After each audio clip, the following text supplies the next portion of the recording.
Okay, I'm thinking a good way to end off this stream, Ethan, is doing some New Year's resolutions. Even though at the beginning of the show we talked about how they were dumb, we're gonna Yeah. we're gonna we're let's do some New Year's resolutions for the Spurs roster. You down? Okay, I'm down. Okay, let's do it. Now I gotta find the Spurs roster. Well, I know some people off the top. I'll just start with Keldon. My gosh, Kevin Kevin. Johnson. All right. It's Keldon. No, it's Kevin. No. John Sell. Anyways, it's the combination of their names. There we go. There we go. Keldon Johnson, New Year's resolution.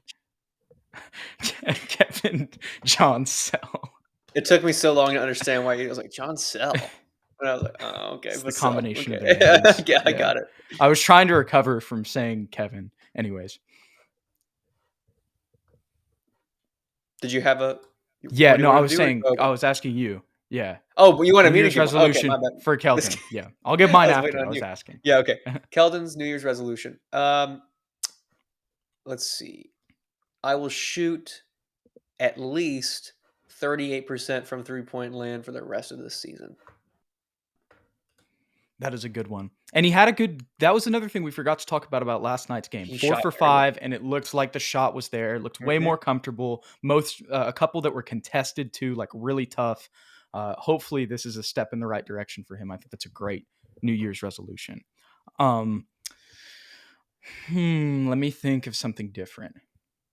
I will use my big body more. Because we've seen over this last couple stretch, he's gone inside a little bit because he's playing the 2 to 3 now. He can a little bit easier matchup down low. He's had a little bit more of some post hooks, stuff like that. I remember Sean was talking about that on the broadcast too a couple games ago. So just adding a little bit more to that bag, and it's not going to be the same as Devin, where he's looking like Kobe on some like step backs and stuff. But using his physical skills, using a play style that matches that, because we've seen him not showcase that a little bit. Charles Barkley Light or Fat Lever. Yes. Really obscure reference for the old heads. Fat Lever. Fat Lever. Oh my gosh. Only the real 2K players know who Fat Lever is. And the old heads, like you said. There we go. Let's see. Miles says, I will shoot at least 10 threes per night for Keldon. The percentages will be what they will be for this year. Anything about 37% would be fantastic. That's a lot, but 37% on 10 threes a game would be pretty solid. Okay. Devin Vassell. I feel like this is a hard one because he's had such a good year.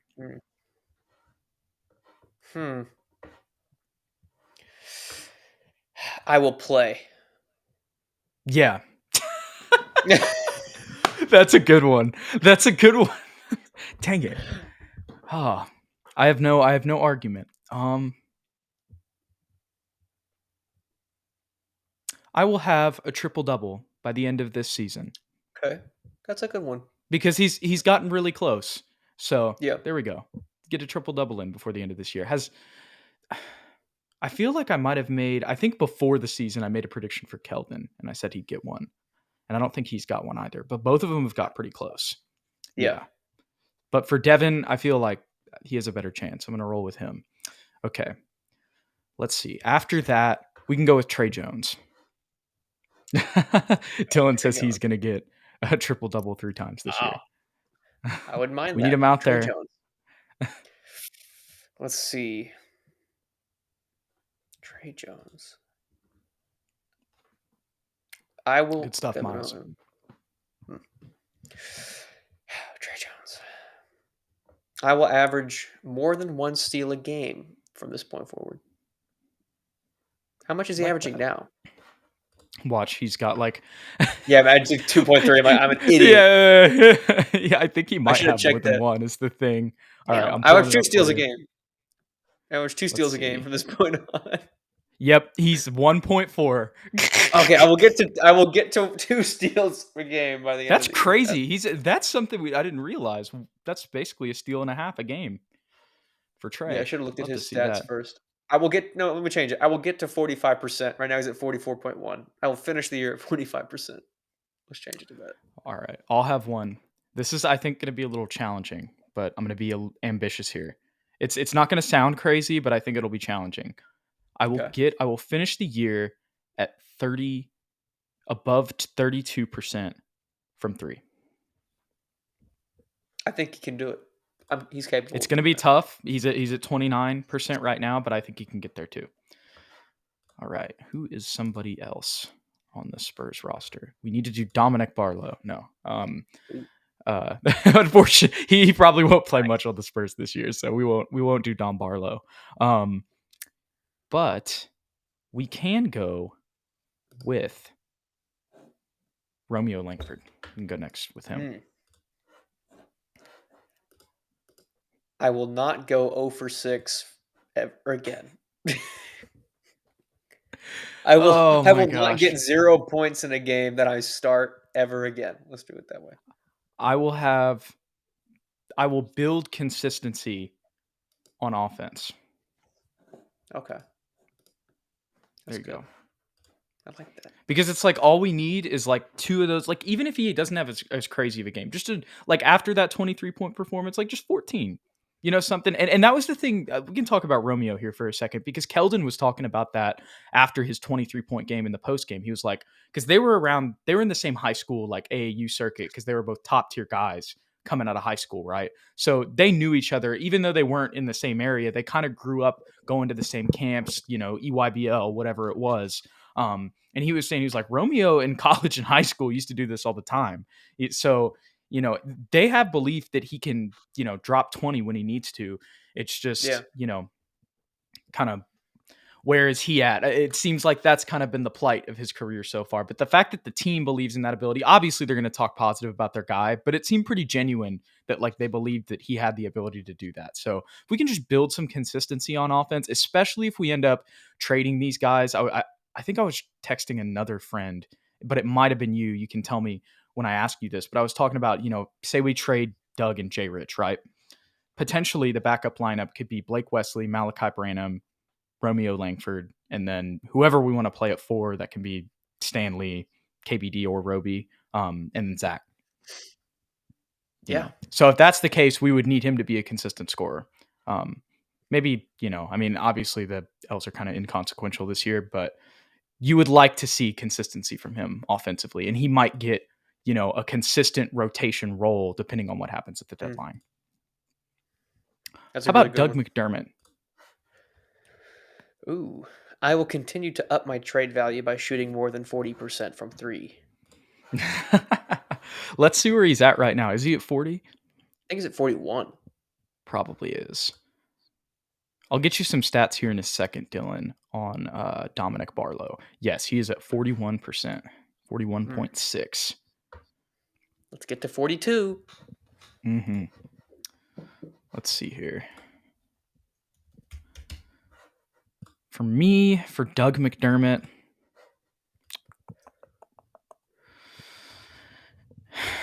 it's weird because he's shooting 40%. So it's like weird to say be more consistent.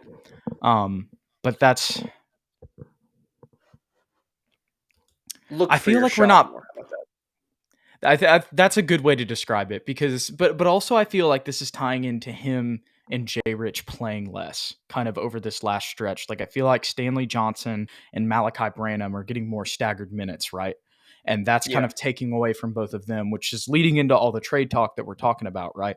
But it's like I almost can't fault him for that because it's just we're playing other guys. You know what I mean? Like we're lessening his minutes so he doesn't have as much of an opportunity to get in rhythm and find his shot.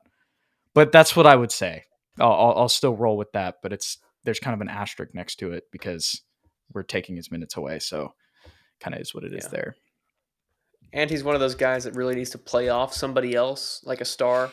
That's why had his best year when he played next to Sabonis. We don't have anybody like that Mm-hmm. right now. Right. Right. Getting to the Dominic Barlow stats, I know they're very coveted and on SSPN. Okay. Not the craziest game, but the thing is like when you watch Dom Barlow, like he's first of all, he's 19, you know. Um he's turning 20 later this year. He had 4 points, 5 rebounds, 2 steals, but 2 for 3. Didn't take a bunch of shots. Like if you watch him play, like he's just trying to be kind of a screen and roll, like not necessarily bassy, but like he's not really trying to do too much. So you kind of got to watch his tape more to see what he does well. But I like the five. I would like to see more rebounds out of him. But I like the 5 boards and the 2 steals because he's not really supposed to score. To me, he has the ceiling of like a Jackson Hayes. Like if he can eventually be at that caliber, because Jackson Hayes plays 4 and 5, but he's also 7 feet Right. tall. How tall is Don Barlow? 6'11", 6'10", 6'9". 6'10", 6'9". Slender build, but also super strong for somebody as Actually slender six as him. ten. 6'10". That's they have him on the Spurs depth or Spurs chart. I think he's got some pretty good upside. I was surprised he was undrafted. I thought for sure somebody Right. would pick him up in the draft. So for us to get him, that's like a gift. So I don't know if I could see him. Somebody in the comments said he could give Zach a run for his money next year. Maybe I would be happy to see that because I think he's a little more physical than Zach and can maybe guard bigger players a little more consistently than Zach. Because Zach's strengths are offensive side. I know he's a shot blocker at times, but he's just such a slender build. And coming off that injury, he lost a lot of his muscle tone. So bigger guys kind of power through him. I wouldn't mind giving Barlow those minutes, especially if we're going to be losing. Yeah. Yeah. I wouldn't mind that either. Um, I think this we're gonna have to see, but the thing is, I think it, it all depends on his development. Like Don Barlow could not work out, but also I think if he does work out, he's going to be a lot better than people are expecting. Yeah. Because he was in overtime elite, and a lot of the reason he was in overtime elite wasn't because he didn't want to go to college or whatever. It was because his family needed money. Like he's got a great story, and that's why the Spurs like picking him up, and that's why they released the video of him crying with his mom because he grew up with a single mom. Like when he got that call, even though he went undrafted, and that's the reason he's on a 2-way too. So he's from a unique situation, but I think he's got a lot of potential and upside. Like he could, like you said, like maybe even, I don't know, I could maybe even be better than a Jackson Hayes because he's got some face up stuff. He can stretch the floor. Um, Honestly, like I'm talking about this, it's eerily similar to Luka Doncic, or not Luka Doncic, my lord, Luka Samanic. Not Luka Doncic. Dominic Barlow is not Luka Doncic, but Take of Luka the year. Samanic, but like a better, you know what I mean? One that works out, if you get what I'm saying. Like kind of that kind of skill set. He can stretch the floor, guard from the perimeter to the interior, play the 4 and 5. Um, similar to Isaiah Roby, but like higher ceilings than all those guys. I've always seen him in like he's played in 2 Spurs games in like trash time. And then Hmm. I think I watched him in 2 Austin Spurs games this year. He doesn't do anything like he doesn't jump off the page per se or jump off the screen Right. rather, but minimal on his mistakes and really takes advantage of opportunities. Plays really hard, fights for every loose ball, and physically is capable of doing a lot if he could just, fine tune some of his skill set. So hopefully down the line he works out because I really like this kid. Me too. And another thing that he does, sets really good screens, just does a lot of stuff that doesn't show up on the stat sheet. Yeah. Yeah. So love that there. We're gonna get back to the New Year's resolutions, but I'm seeing a lot of comments I want to get to as well. So Dylan says, I'm a fan of sending out 2 guys and getting picks. I'm sure 2 guys he's alluding to are Jay Rich and Doug, kind of what we've been talking about, or somebody else, but I feel like that's pretty realistic with the way the season's going. I think the Spurs should try to stockpile as much as possible for picks because we are not a desired destination. Yeah. I think that definitely building through the draft for the Spurs is the way to go. And you alluded to that earlier. I am totally, if we can get picks for Jay Rich and Doug, and then we're going to give those minutes to Blake, Malachi, and Romeo, I'm not really mad at that. Me neither. I think that's really what the plan has been. Yeah. I'm not going to be surprised at all if we wake up the morning before the trade deadline and they're both gone. We get maybe 2 protected picks out of it, maybe 1.5, like a second round or something. I don't know. I'll take any kind of draft capital for those 2 guys. I love them. If we were Right. contending, they'd be great on our team. But at this point where we are, it's not worth it. And hopefully we send them to some contenders, like, Yeah. so they can win some games, contribute. Obviously I know both of them like San Antonio a lot. Like Doug said in interviews, like he actually never wants to leave, which makes me feel sad. And Jay Rich, we've Yeah. talked about him so much. Like I love both of them, like you're saying, but it's just not, right person, not the right time. Yeah, unfortunate. What do you think of? I feel like we're not going to trade Jakob. I know people are saying there's rumors, but I just don't like. That's a I'll believe it when I see it type of thing. I think maybe we let him walk in free agency, which I know it's like, oh well, then why wouldn't you trade him? But I feel like they're going to keep him through the end of the year, just because Pop is like. Remember at the beginning of the year, he was like, Jakob starting at center. We'll start with that. Like, Yeah. he's just the defensive anchor. He kind of holds the glue together. Like, if we draft a big, like, and you let him walk, that's going to be an easier transition. But if we did that right now, like, it would be ugly, ugly, ugly basketball, like that stretch that we saw earlier this year, and like when Trey went out. Yeah. Yeah, I agree with everything that you just said. If there's going to be somebody that we don't trade, it's going to be Jakob Poeltl. He's a really terrific, underrated center defensively. He's probably our best player, um, by far our best big, by far and away. I would say a top 10 center in the NBA. A lot of people might disagree with that, but it is what it is. Uh, I wish I had a reason as to why we wouldn't trade him. But the only reason I have is what you said. Pop likes him, team likes him. We'd be in bad shape without him, and it feels like we'd like to keep him, even if we do draft like Victor Wembanyama. Like I could see We them could playing. keep him. I could see them playing next to each other and backing each other up. I don't know, like That's a start with Victor, really good obviously, but point. then Jakob doesn't have like a big ego in my eyes, so I wouldn't.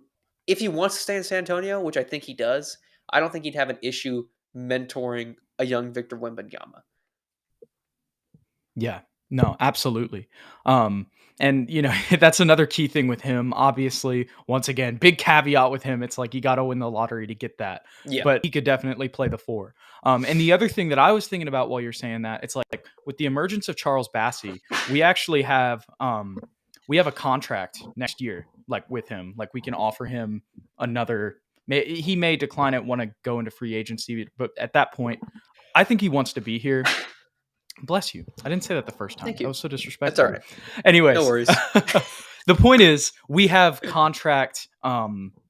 basically contract ownership is, I guess, the way. We have a lot of leverage with Charles Bassey moving forward. That's what I'm trying to say here. And we also have leverage with Zach Collins because remember he's on that like weird like 3-year team auction contract. So if you win the lottery and get him, as much as it would suck, you can easily just decline Zach's player option, re-sign Jakob. There you go. And then, I mean, really, if you 1000%. wanted to play, if you wanted to play Victor at the 4 full time, Yeah, that'd work. you could bring Bassey back too. Bring the Yeah. whole 3 back. But, We have anyways, nothing but those are ru fantasies. yeah, literally they are. We have to so many things have to go right for that to happen. Right, right, Uh, right. but we have the cap space to do it, and if for some reason all these things do happen and then Jakob it doesn't work out or whatever, he's not gonna be any less tradable next February, 2024. Hmm. Yeah. He'll still be Jakob Poeltl. Right, right. Tyler hopes that we re-sign Jakob this offseason. He says that he gives us a reliable defensive big to help our young core develop. It's not like we're signing any big free agents anyways. Exactly. That is a very good point. Yeah, I would love to see Jakob back, but in the only event that I would probably be like cool with it is if we get Wembanyama and let him walk. That would be the only like one word. But still, as we just talked about, there's a scenario where you could still re-sign him. Miles also says that we still haven't seen what Jakob Keldon, Devin Trey, and Sohan can do when they're truly trying to win.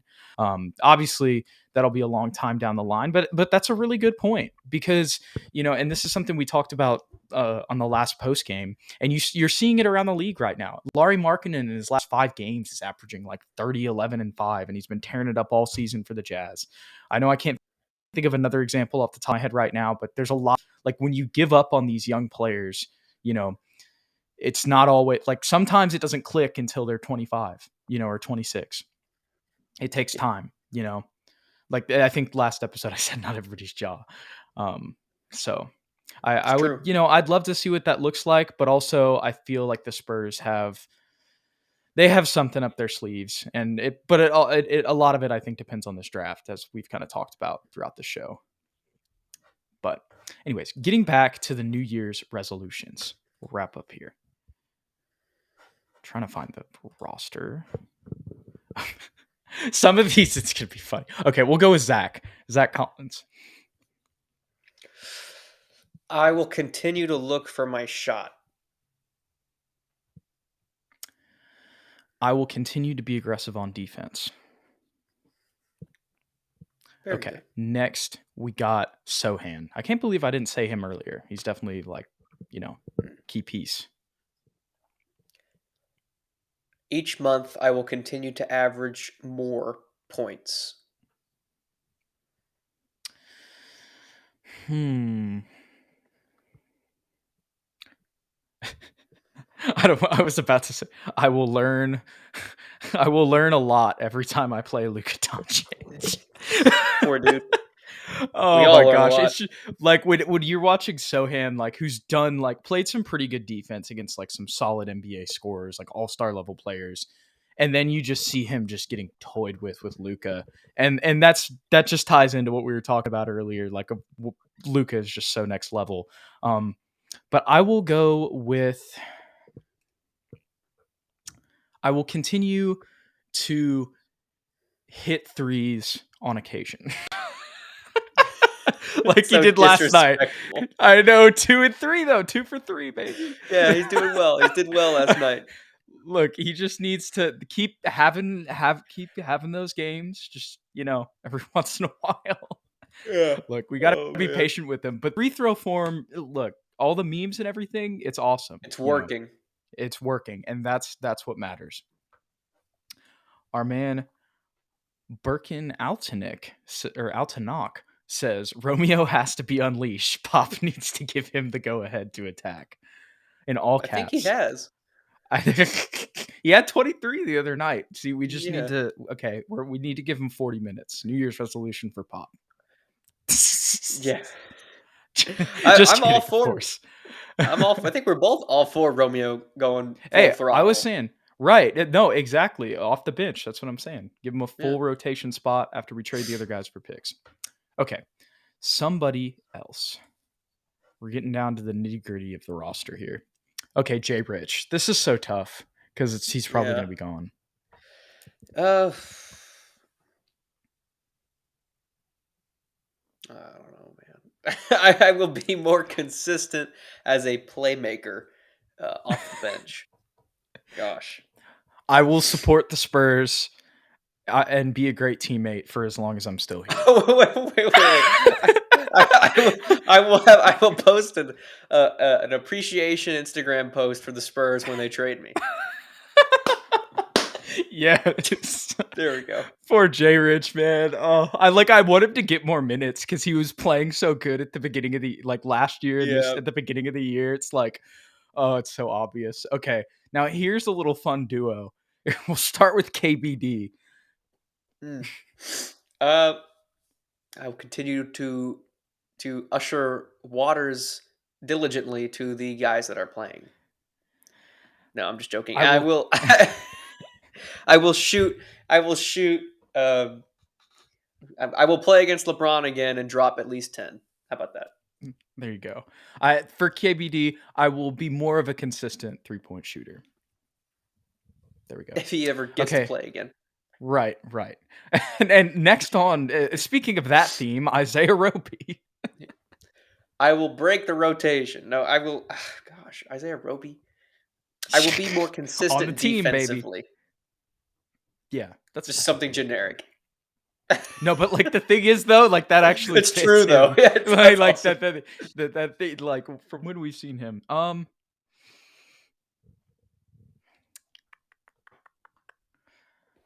Uh I will randomly find my way onto next year's roster. There we go. That's a good one. That's a really good one. Okay, that someone who actually gets minutes in the G League and on the actual team, Charles Bassey. Mm. I will, when playing for the San Antonio Spurs, I will be more aggressive finding my low post shot. I will get in the low I like post that. more often and actually try and score. I will have I will if I if my game was controlled by 2K ratings, I would need my hands to go from a 50 to an 80 because there's been times on passes and like rebounds and stuff where he's Ah, just dropped the ball, you know. for sure. Yes. So, and that's a very little thing because everything else he does is really solid. He caught a lob today. He had a putback dunk in the Austin game today. I didn't even did I read his? Yeah, I did. 14 and 9, right? 6 for 6 in 32 minutes, 2 blocks. Love to see that. Um, okay, now who else do we have here? Okay, Blake Wesley, and then we're gonna get to like the real memes. Yeah, there we are. Blake Wesley. All right. When I come back to the Spurs, I will average 4 to 5 assists per game. That's bold, but I if they think he give him the can do it. opportunity, he'll have it. Yeah, I will develop my playmaking. Yeah. It's literally it. Like that's all. Um, okay. We'll go with Stanley Johnson because like he actually Here we plays go. too. I will get into a fight. Okay. That's all I want. What reasoning? Reasoning for him specifically. He is big and strong, and he's big and strong, and it wouldn't be a big deal if he got ejected. I just really want some, and he talks, and he gets Okay. chippy out there. So I'd like to see him actually get into a scuffle. Probably our first scuffle of the season. I want a scuffle. We never get into scuffles. We never have the malice at the AT&T Center. We always just have like, We don't have who do we need to fight people? Manu would fight people sometimes. Hmm. they push and shove. I'm talking. I want like a real brouhaha. I want to hear that guy. No, What's his name? we need Keldon and Stanley to impose their big bodies and scuffle. There we go. I, I need a Two scuffle.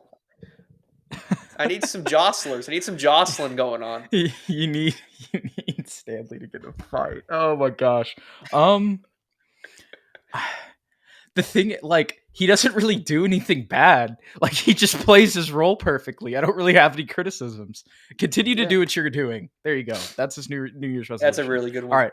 Now, here is the most important New Year's resolution of the entire team. I know who Gorgie this Jang. is. Yeah, Gorgie.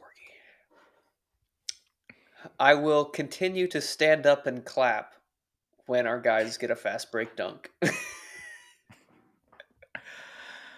I will have a 10-point game in straight garbage time minutes at some There we point. go. I'll get a double double before the season's over. How about that? Oh my gosh. Oh gosh. Well, I think that was a great way to end this